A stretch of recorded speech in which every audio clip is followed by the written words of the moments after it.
So just a little stinger for a second, but I'm fine. Got it. You guys battled back to get within one in that third quarter. Then AD takes the brief rest. They go on the run. What did you see as the key as they reasserted the scoreboard difference in that third? Well, they're a really good team, and they made shots, got to the rim, and really just played well. So we'll go back to the drawing board, see what we did wrong, and fix those things. You guys lost game 2 here in similar fashion, went back to LA and got 2 wins. So what's the level of confidence in game 6, and how important is trying to close that out at home to avoid coming back? Still really high. I mean, it's the playoffs, and the 2 seed in the West for a reason. They're really good. We didn't come in thinking it was going to be a cakewalk. We knew it was going to be a battle. But like you said, we're going back to our house, and we'll compete to win there. You guys got it to 1 midway a bunch of times in the third, but 4 minutes ago it's a 1-point game. Where did it change after that? Like I said, I think they just made shots. Ja got to the rim a couple times, and then I'm pretty sure we were getting good looks on the other end. We just missed a couple. But I think it's a testament to them executing their game plan, and us just not making shots. They pushed it to 25 in the fourth, and you guys were able to get it back down, I think maybe 13 or 14. Is there anything momentum-wise that you can take from that into Friday? Yeah, for sure. Just, regardless of score, time, play as hard as you can, and, you live with the results if you leave it all out on the floor. LeBron talked about how close out games are the hardest games in the series. This is your first one of these games. In what way did you see a different level of intensity, a different level of desperation from Memphis? Obviously they don't want to go home, or they don't want to get beat in the series as much as we want to win the series. They're all competitors over there, so they did come out with an urgency and the fire and in front of their home fans to build them up, bring them up, and like I said, they played a good game. What's going to be the best way to track your team, get back together and get shots if they have a pretty good game tonight? I think it's we'll go back to the drawing board and watch film and see what we can do. But they're Ja's MVP.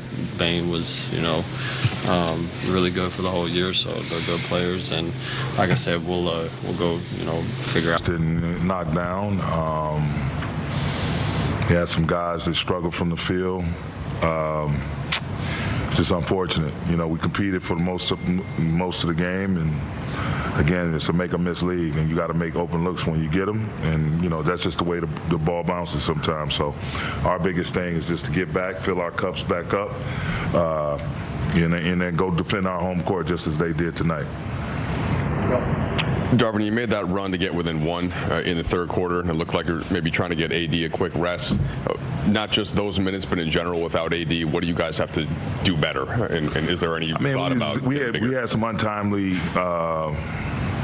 possessions where we didn't finish with a rebound, and they were able to get 1, maybe 2 offensive rebounds in that stretch. And a team like that, they thrive off those hustle plays, getting those 50-50 balls. They got enough scoring output where you give them second and third chances at it, they're going to make you pay. So I just thought some of those unfortunate defensive possessions where we couldn't finish with a rebound hurt us. But overall our guys came out tonight to compete, and again, we just didn't make enough shots, and some untimely turnovers and some untimely lack of defensive rebounding. You didn't give Wenyen a few more minutes tonight. Are you just looking to try to match a little bit of their size with some of those second units more? Absolutely. And then, Wenyen, you throw him out there, even if it's in short spurts, he's always one that brings great energy to the game, as he did tonight when we throw him out there. So we'll go back to the drawing board, look at the film, and see what we come up with. And, again, the biggest part is to be ready to come out on Friday like gangbusters and compete for 48 minutes or however long it takes. Darvin, a couple questions. With about 9.5 minutes left in the fourth, you guys were in a timeout down 24. What was the kind of the balance between let's try to close this gap versus trying to maybe use that time to buy LeBron some rest, to buy AD some rest? It's tough, man, because when you're competitive, it's like you feel like, in today's basketball, the three-point shot, it can be the great equalizer. You can chew up a deficit really, really quickly. You know, we gave up I think it was a 14-1 run to them in the first half last game in Game 4. So it just shows you, you know, and that was in a span of maybe a couple of minutes, maybe 2-3 minutes. But you know, it's the great conundrum. You know, do you compete harder and hopefully see some shots go in, get to the free throw line, you know, get the scoreboard moving, or do you take that time, like as you just said, and try to soak up some minutes with those guys getting ice on the sideline or whatever? But it's playoff basketball, man. Everybody's in a competitive mode, and we decided to leave our guys out there. LeBron has been pretty open about talking about his fatigue levels and stuff like that.